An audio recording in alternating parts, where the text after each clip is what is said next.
Welcome back, everyone, to another episode of Blind Boys Politics, here for your Monday morning news show.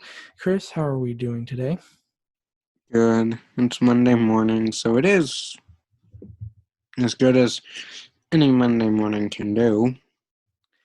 Yeah, and get right into it here. Chris, we went bowling on Friday, like we said we were going to, and we were right to not have confidence. I don't know. Let me explain the situation. I beat you in the first game. Yeah. You destroyed me in the second game. Yeah. Because the second game, I was just pissed. I don't know why I was pissed, but things just didn't go. You just lost it. And then, remember that one time I got a critter and I just marched off? Yes. And then the third game, I destroyed you again. Yeah, I don't know what happened between my second and my third game, but I just choked. And your first game. You did good in your second game. Your first and third were terrible. My first game was a warm-up game. I will use Is the that excuse what we're for calling that. That's the excuse I'm using.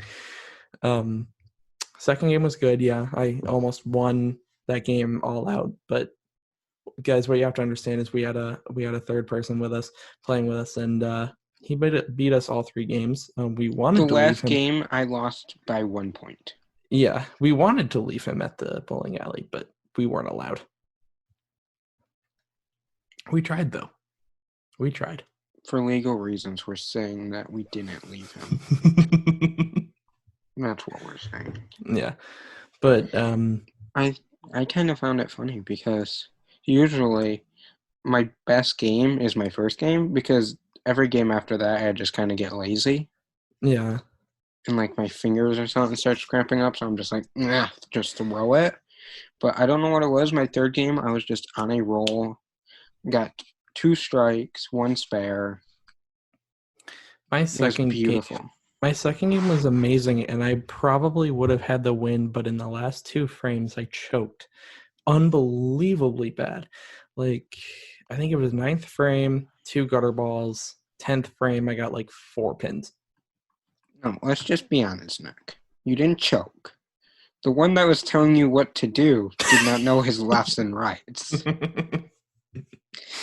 And I can be honest here, it was not on purpose.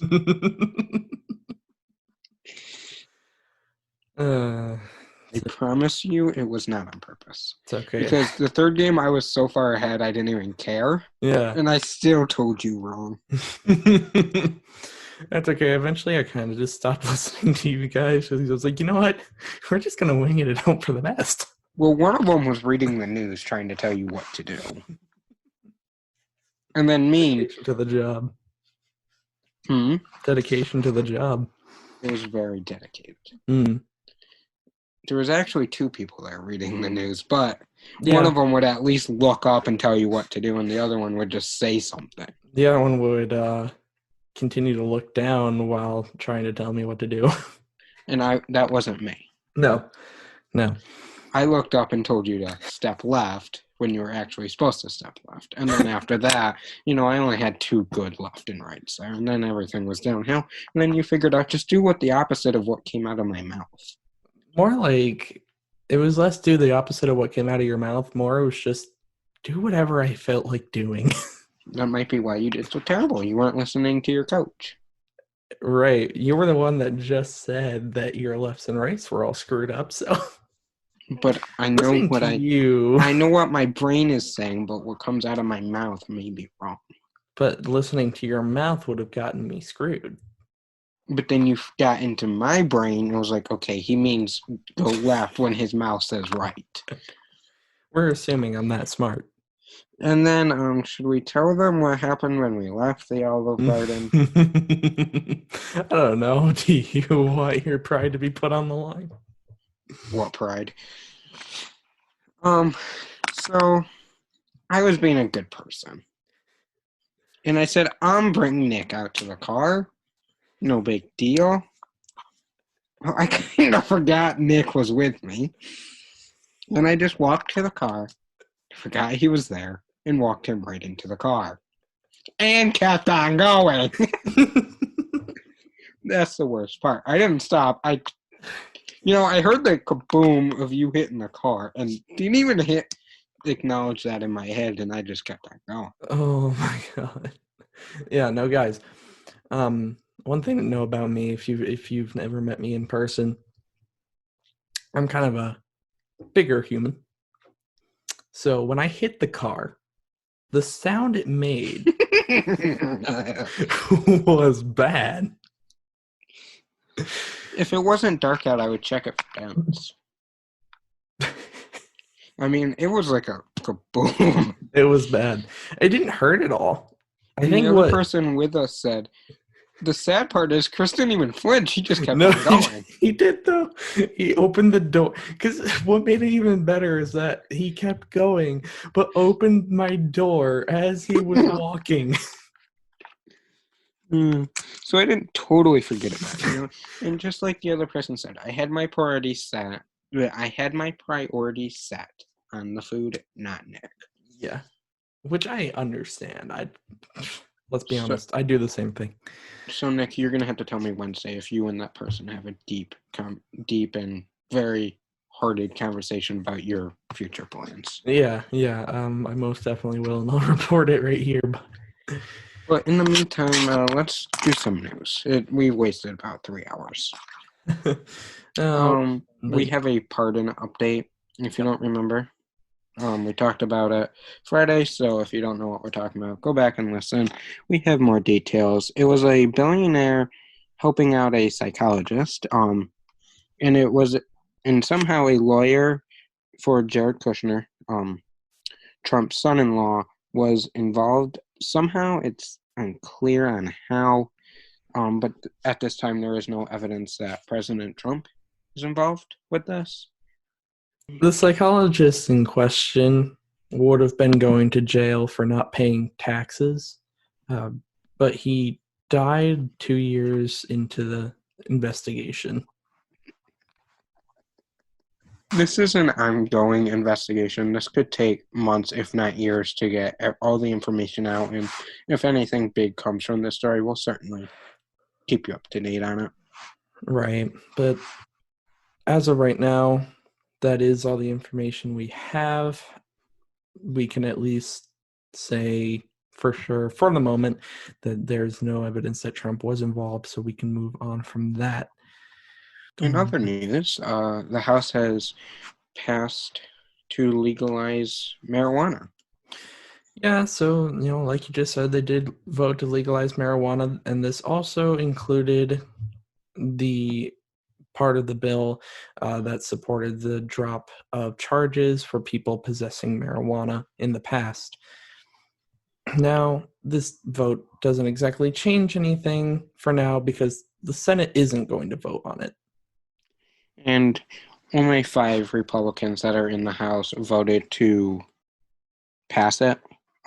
So that might give you an idea of what the Senate is thinking right now. But both sides need to agree, vote on it, yes, to make it pass.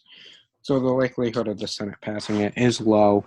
And just a little fun fact for you, 8% of Americans think marijuana should be illegal.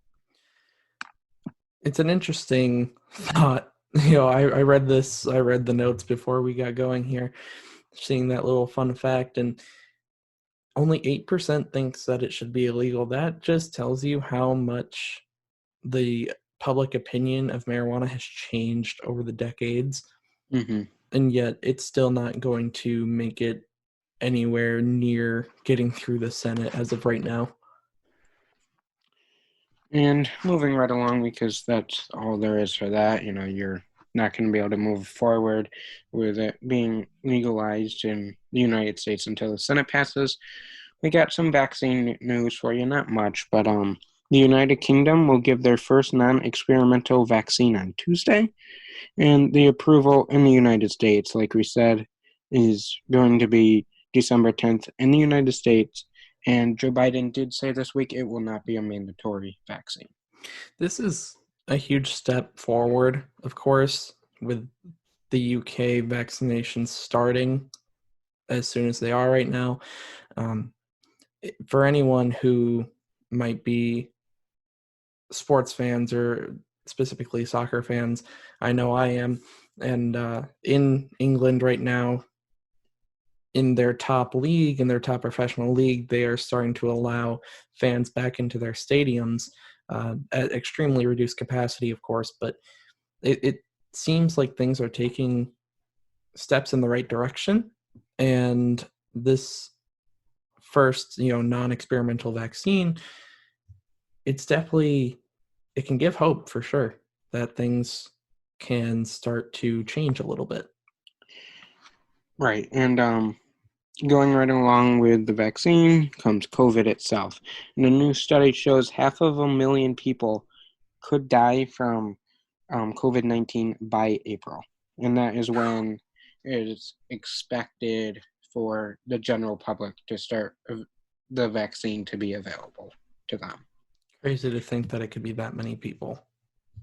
And also, ice hockey has been deemed the most high-risk sport, and I'm sure many of you have heard on the news or just in conversations that sports has an all-new definition of high risk. It used to be the definition of high risk was injury. Now it's kind of like high risk of spreading COVID-19. Oh, right. I mean, so that's kind of interesting to see how that's kind of like flipped of the definition in sports of high risk. Yeah, I mean, games, the NFL season is going on right now, and games are being canceled. There have been multiple games canceled thus far because of COVID-19 spread.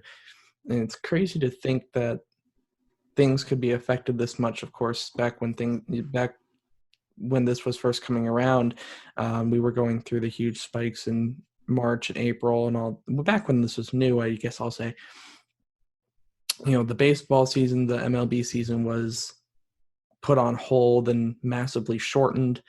And it's just crazy to think that just everything's changed so much. Everything, even things on the professional athletic stage. My interesting thought is that ice hockey was named the most high risk sport.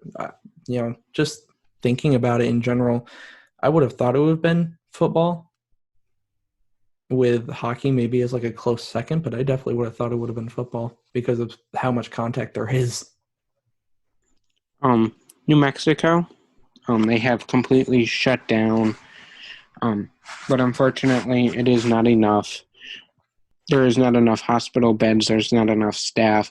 The governor said she will soon have to tell the doctors and the medical professionals to choose who lives and who dies. That's just, it's so unfortunate. We've talked about this so many times, how tragic these stories are and how sad these facts are. The fact that we've reached the point where we have to, the government officials and the governor of New Mexico, specifically in this case, has to tell the hospital staffs that, decide who lives, who dies. That's traumatizing for the hospital staff, I'm sure, and for the governor. If you're not aware, my family, there's many of us that work in the medical field, and I was talking to a nurse that is in my family, and she said, us nurses and doctors, we're trained to save everyone's life. We're not trained to pick whose life is more valuable. So if I was in that situation, I wouldn't be able to choose whose life was more valuable, because there is no life valuable more than the other. We take an oath that we will save everybody's life if humanly possible. We don't take an oath to pick who lives and who dies. Well, if you remember that clip that we inserted, I think it was Monday's show, of the doctor who went viral for his Instagram post, and all of the sadness and stress and terror he was going through, just in the conditions they were already in. Imagine how much worse it has to be for them when they're told that they have to decide who lives and who dies. It's getting so traumatizing for the doctors, you have to imagine, and the nurses and the entire medical staff in these hospitals who are getting overrun with patients. On the flip side of that, it's not just humans, it's actually animals too. Specifically, it's dogs and cats. They are not getting treatment that they need nationwide because back in March, many vets were closed, and also many people were adopting animals as companions while they were home, and they need their shots. Other dogs are sick, so animals aren't getting the treatment that they need either. And this I actually understand very well, because the vet that we usually use for our cat here, they are currently shut down because they had 5 COVID cases right in their building. So that definitely affects us. Now we have to find somewhere else to go. And right now our cat is actually sick, so it's I definitely understand how tough that is. It is. It's a hard time. Many animals, for the older ones, the younger ones, the younger ones need their shots, the older ones need their medications. Mm-hmm. It's a hard situation for humans and animals to be in at this time. Just anything that's alive, you could pretty much say at this point. Right. No, I totally agree with that. It's very hard, and we can only hope that somehow, some way, we can find a way to turn a corner. The vaccines are slowly on their way, and we can only hope that they can make a change and that they can bring about, just some signs of normality, and hopefully guidelines and other things set along the way and that we've been using for a while now can also help slow that down. But to get a little bit away from the more depressing facts of it all, a little interesting fact, I guess I'd say, is that a study showed that COVID can cause erectile dysfunction in the long term. So all the reason more to wear a mask. Yep. That's all we'll say about that. Moving right along, New York, it was the epicenter in March, so a lot of people are definitely watching New York in the second wave, nationwide, I would say. So New York, they reopened the rental moratorium, and they are going to make it more flexible for who can approve and who can get approved.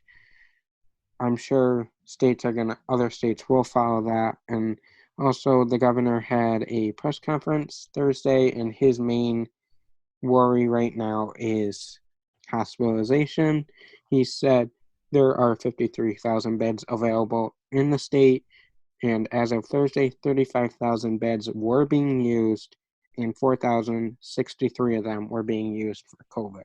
Their greatest fear right now is a huge surge in hospitalizations, and the hospitalization in New York to get overrun like we saw in April. And it's not just New York either. I mean, I actually just saw a notification a little while ago stating that there had been 101,000 hospitalizations across the nation the day of recording here. And that's so many people, and the risk of getting overrun in the hospitals is growing every day. And again, we can only hope for the best, that things can somehow find a way to start turning around at some point. But with all of this COVID surging, the CDC has come out with new guidelines for exposures for COVID-19. Traditionally it was if you were exposed, tested positive, quarantine for 14 days. Well, that has been reduced to 10 days if you have no symptoms. Let me say that one more time. You can quarantine for 10 days if you have no symptoms, and another option is 7 days quarantine if your test comes back negative. Now, of course, if you have any symptoms, quarantine immediately. And then, of course, if that's the case, you're going to want to monitor yourself for the 14 days as previously put into place. So what they're saying is you test negative, that's great. You can go back to your daily life, but make sure you monitor yourself for symptoms. And if you do have any symptoms, go into quarantine right away. Same with the 10-day. The other 4 days, make sure you monitor yourself. If you have any symptoms, quarantine yourself right away. So a bit more flexibility as far as the quarantining goes and how the guidelines go, which might influence some more people to get on board with it as we move forward. But not a lot to say about that other than that. So we move away from all that. We move away from COVID a little bit because there have been some oil pipeline protests going on in Minnesota. Now, this comes from Native American women in Minnesota because an oil company is using a road to build an oil pipeline on Native American land. If you're wondering why they're upset, well, the reasoning is because if the pipe breaks at any point and at any location on that land, the oil could very well get into the local water supply. And obviously that could lead to many people getting very ill. Why is the company building the new pipeline? You might be wondering. Well, they want to abandon the old one. The company said that the old one has 900 structural problems. So instead of cleaning up the 900 structural damages to the old line, they just want to abandon it and create a new one. They don't want to try to clean up the mess. Now, an even bigger worry is the fact that they're trying to bring in out-of-state workers, which raises a worry about COVID spread. So, yeah, these protests are happening at the moment. It seems like a pretty sticky situation.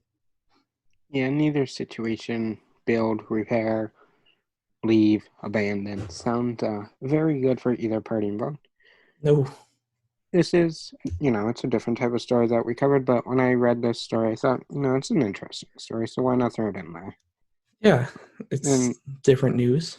And if I see any updates on it, if they decide to repair it or move forward with what they're doing, we will certainly let you know. Of course. So we aim to serve. But moving forward again, we go to some veto threats from the president, and this is concerning the National Defense Authorization Act that we talked about just recently. This is a move that may put the $750 billion military budget in limbo. Trump first said he would veto this bill if the bipartisans supported the House and Senate language to change the names of the military base named after a Confederate soldiers are removed. And then he goes on to threaten the veto of the NDAA, National Defense Authorization Act, if lawmakers don't include the repeal of the Section 230 of the 1966 Communication Act. Now, if you don't know what that is, that's okay. We will talk about it Friday morning a little bit more in detail because it is an important topic right now because of this, and I just simply didn't have enough time to put it in simpler terms and put it in this episode. Now, this law shields, basically, in simple terms, the big tech companies from being sued by what is posted by individual users. And this does allow the free speech to flourish. If it was removed, free speech would probably be dimmed down a little bit. I guess that's one way you could put it. But lawmakers are asking themselves right now, Republicans and Democrats, what does this have to do with the NDAA? No one really knows. It's kind of random, to be honest. It's kind of coming out of nowhere. But yeah, like Chris said, we will have more information about it Friday morning to hopefully give a bit of a better understanding as to what's happening on that front right now. But we really don't have any more information that we can give at the moment. But we move into a very familiar topic here, Chris. Well, Nick, should we tell them? I don't know. Should we? I guess it wouldn't hurt. I mean, why not? Let's do it. Okay, there's a potential stimulus bill on the table right now. Potential. This is not set in stone. Don't get too excited just yet. This could be seen as possible good news. It is a $908 billion bipartisan Senate bill proposed, and this bill includes $300 extra a week in federal unemployment benefits, money for states. It's not as much as the Democrats wanted. Liability protection for businesses. It is not as broad as the GOP wanted. Money for schools, housing assistance, funding for the Paycheck Protection Program. Now, you might be wondering, with everything we just read that is included, there was one thing we left out, and that's a stimulus check. And for those wondering, there is no stimulus check involved in this. There is none. So that is one thing certain not included. The House and Senate leaders, Mitch McConnell and Nancy Pelosi, have both said that this is a good jumping point for future negotiations. It's definitely progress. It's definitely more than what we've seen in the past few months. And Chris, I'm just glad to see that there is progress being made. Yes, and the Senate Majority Leader Mitch McConnell said he's in favor of his own targeted relief bill, including things that we both can agree on. So yeah, they've both said that they want to get something done. They both said that they want to agree upon a deal, upon a stimulus bill. But we'll just have to see what comes of this in the near future. Obviously, there aren't a lot of days left. There isn't a lot of time left that they'll both be in session before the end of the year, as we've talked about. And we can only hope that they can officially agree on something and that we might actually see a stimulus before the end of 2020.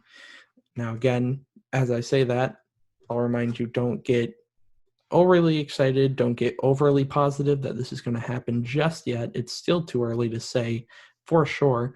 But as updates come out with everything else, and as with everything we've reported on the stimulus so far, we'll keep you updated as info is released. The two biggest things that we have talked on this podcast is stimulus and TikTok. So it's only right that we talked about stimulus. Let's talk about TikTok, why don't we? All right, let's do it. Another week, another dollar. Oh, wait, that's not what I meant. What I actually mean is another week, another deadline for ByteDance. Yeah, this new deadline is coming from the Trump administration, of course, and it's now December 4th. TikTok filed a federal appeals saying they've gave the U.S. government all kinds of compliance documents, but then the U.S. government kind of forgot about them. Yeah, and they have basically responded to this, saying, "Yeah, we have your documents, but we're still reviewing them, and you still have to sell your company to the U.S." And yeah, your deadline is December 4th. Good luck. Well, what's unclear is what the actual punishment for ByteDance is if they don't sell, and which they didn't sell by December 4th. Because in case you didn't know, it is now December 7th. Yeah, Friday fine. was December 4th, and TikTok is still working. Yeah, I'm still perfectly functional. So, yeah, another deadline came, another deadline passed, and no one knows what's going to come of us. And no results. That's it for this beautiful Monday morning. With that confusing end, oh, we got, guys. So let's move into a rapid news, quickly familiar segment of this show, Rapid News. McDonald's is now selling their seasonal flavored drinks. Sarah Fuller, the first woman to play on a college football team for Vanderbilt, played a couple weeks ago. And finally, Rudy Giuliani has tested positive for COVID-19. Alrighty, let's get into my favorite segment, good news. All right, what do you have for us this week, Chris? So, this week's good news story is a little bit different. Me and Nick both agreed to doing this because Christmas, it is 18 days away, and not every family, especially this year, cannot afford to buy their children Christmas presents. And, this has been around for many years. If you don't know what I'm talking about, it's Operation Santa, run by the USPS. And it simply is that. It's if a family can't afford to buy their children presents, they have their kids write a letter to Santa. And if you or someone in this situation and you want to tell them to do this or do this yourself, you just write on the address Santa Claus to 123 Elf Road, North Pole 8888, and it gets sent to Santa. And then what happens is if anyone goes to the website Operation Santa, they can look at everyone's Christmas letter and then, in quote, adopt a letter, and then you shop, you buy the present, you wrap it, and you ship it. So we're asking everyone that is listening, if you can afford to make someone's Christmas, please do. Go to Operation Santa. If you Google it, it comes right up. I'm going to be participating in Operation Santa. Nick's going to participate in Operation Santa. So if you can, even if it's buy one present, that's going to be better than these little kids waking up Christmas morning and not having anything under the tree. There's the old line of Christmas is about giving, it's about togetherness, and we definitely feel that is so true, and Operation Santa is an amazing way to fulfill that. Because, yeah, not every kid is lucky enough to receive what they wish for on Christmas Day. So if we can just make some kids' mornings, make some kids' Christmases, and just give them a smile, give them something to smile about, which in turn will definitely give their parents something to smile about. Just bring some happiness in this time that we're living in. Bring some joy, bring some togetherness, and let's make Christmas amazing for as many people as we possibly can. So that's what we are asking from you guys this week. It's not the traditional good news story, but if you participate, it is a good news story because you're helping a family, you're helping Santa deliver all the presents and making many children's Christmas. I like this. I'm so glad that this exists because, I mean, I know what it's like to wake up on Christmas morning with gifts, and I want kids who don't really have that opportunity to have that opportunity because of someone's kindness, because of someone willing to give to that child. I want people to just be able to have the best day they possibly can on Christmas Day. Let's make it happen. That's all we're asking from you this week. We've never asked from anything from you guys before, so if you can, go to Operation Santa and make someone's Christmas. But that is it for this Monday morning episode. If you have a news story for us, make sure you DM us on Twitter, and we will make sure to cover it the next episode, which will be Friday morning. Until then, make sure you follow us on all social medias. The links are down in the show notes down below, because you're definitely not going to want to miss anything that's going on, especially if on Twitter. We're always active on Twitter. But until Wednesday morning, see ya. Bye, guys.